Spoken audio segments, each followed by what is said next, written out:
Dedication Church of St. Peter, 1626, Pope Urban VIII, Rome. Rededication Church of St. Paul, 1854, Pope Pius IX, Rome.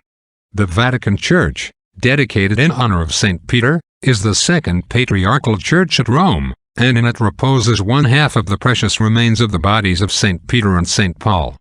The tombs of the great conquerors and lords of the world have been long since destroyed and forgotten. But those of the martyrs are glorious by the veneration which the faithful pay to their memory. Amongst all the places which the blood of martyrs has rendered illustrious, that part of the Vatican Hill which was consecrated with the blood and enriched with the relics of the Prince of the Apostles, has always been most venerable. The sepulchres of those who have served Christ crucified, says St. Chrysostom, surpass the palaces of kings, not so much in the greatness and beauty of the buildings, though in this also they go beyond them, as in another thing of more importance, namely, in the multitude of those who, with devotion and joy, repair to them. For the emperor himself, who is clothed in purple, goes to the sepulchres of the saints, and kisses them, and, humbly prostrate on the ground, beseeches the same saints to pray to God for him. And he who wears a royal crown upon his head, holds it for a great favor of God, that a tent maker and a fisherman, and these dead, should be his protectors and defenders, and this he begs with great earnestness. And St. Austin, or another ancient father.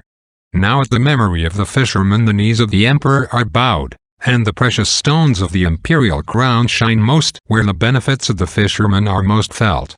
The body of St. Peter is said to have been buried immediately after his martyrdom, upon this spot, on the Vatican Hill, which was then without the walls, and near the suburb inhabited by the Jews.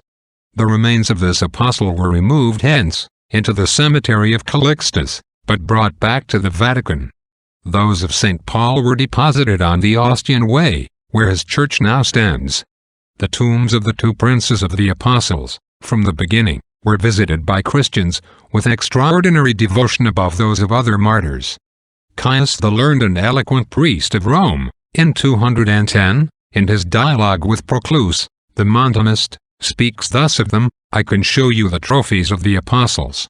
For, whether you go to the Vatican Hill, or to the Ostian Road, you will meet with the monuments of them, who by their preaching and miracles founded this church. The Christians, even in the times of persecution, adorned the tombs of the martyrs, and the oratories which they erected over them, where they frequently prayed. Constantine the Great, after founding the Lateran Church, built 7 other churches at Rome, and many more in other parts of Italy. The first of these were the churches of St. Peter on the Vatican Hill, where a temple of Apollo, and another of Ada, mother of the gods, before stood in honor of the place where the Prince of the Apostles had suffered martyrdom, and was buried, and that of St. Paul, at his tomb on the Ostian Road. The yearly revenues which Constantine granted to all these churches amounted to 17,770 golden pence, which is above £13,000 sterling, counting the prices, gold for gold. But, as the value of gold and silver was then much higher than at present, the sum in our money at this day would be much greater. These churches had also a yearly income of above £1,600 upon the spices which Egypt and the East furnished. The churches of St. Peter had houses at Antioch, and lands round about that city. At Tarsus, in Cilicia, and at Tyre, also in Egypt, near Alexandria, in the province of Euphrates, and elsewhere. A part of these lands was appointed every year to furnish a certain quantity of spikenard, frankincense, balm, storax, cinnamon, saffron, and other precious drugs for the censers and lamps. Anastasius gives a large account of the rich vessels of gold and silver which Constantine gave for the service of these churches, but, perhaps, confounded some later presents with those of this emperor. These churches were built by Constantine in so stately and magnificent a manner as to vie with the finest structures in the empire, as appears from the description which Eusebius gives us of the church of Tyre. For we find that the rest were erected upon the same model, which was consequently of great antiquity.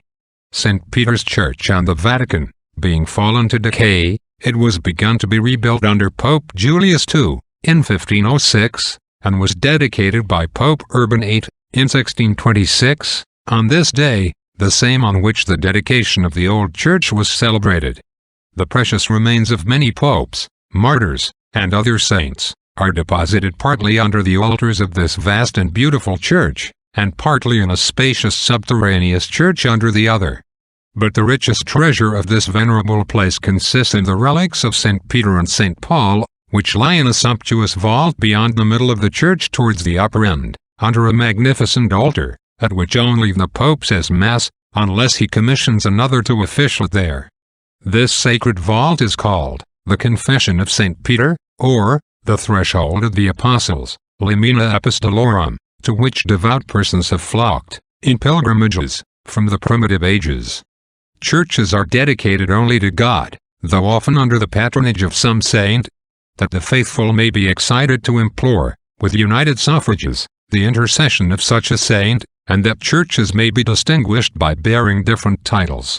Neither do we, says St. Austin, erect churches, or appoint priesthoods, sacred rites, and sacrifices to the martyrs, because, not the martyrs, but the God of the martyrs, is our God.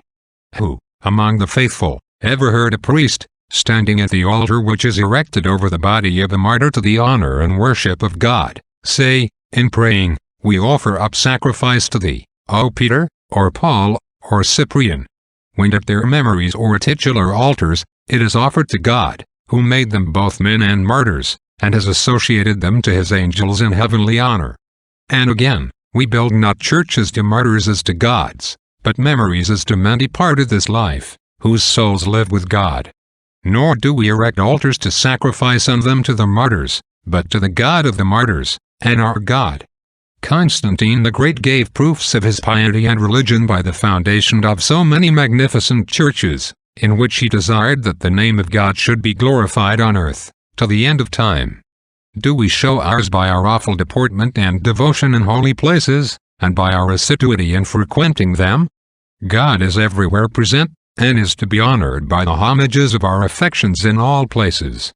But in those which are sacred to him, in which our most holy mysteries are performed, and in which his faithful servants unite their suffrages, greater is the glory which redound to him from them, and he is usually more ready to receive our requests, the prayers of many assembled together being a holy violence to his mercy. Amen. Benedicat vos omnipotens Deus, Pater, et Filius, et Spiritus Sanctus. Amen.